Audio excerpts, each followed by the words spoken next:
বিএনপির সাম্প্রতিক আচরণগুলো হয়ে উঠতেছে ভয়ঙ্কর রকমের ফ্যাসিস্ট।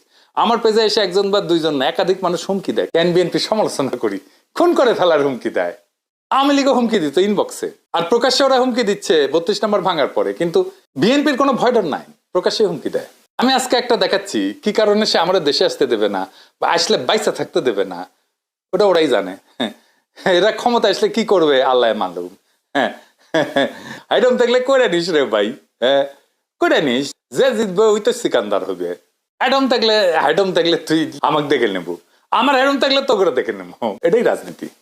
রাজনৈতিক দল তার আশেপাশে বন্ধু রাখে, যারা ঠিক দল করে না কিন্তু একটা লুজ সম্পর্ক থাকে তাদের সাথে। আওয়ামী লীগের কাছে কিন্তু মাস্টার ছিল, সেজন্য আওয়ামী লীগ এতদিন রাজত্ব করতে পারছিল। বিএনপি সবাইরে শত্রু বানায়, এদের কর্মীদের রাজনৈতিক শিক্ষা এতই দুর্বল, এরা যখন দাবরানির উপরে থাকে তখন কেসো হইয়া থাকে, আর যখন ক্ষমতার গন্ধ পায় তখন নেকড়ে হইয়া ওঠে।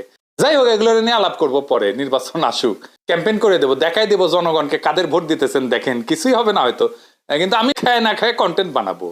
শুধু আমরা যে গালিগুলো দিছে বিএনপির কর্মীরা, সেগুলো কম্পাইল করলে না 10টা এপিসোড হয়ে যাবে।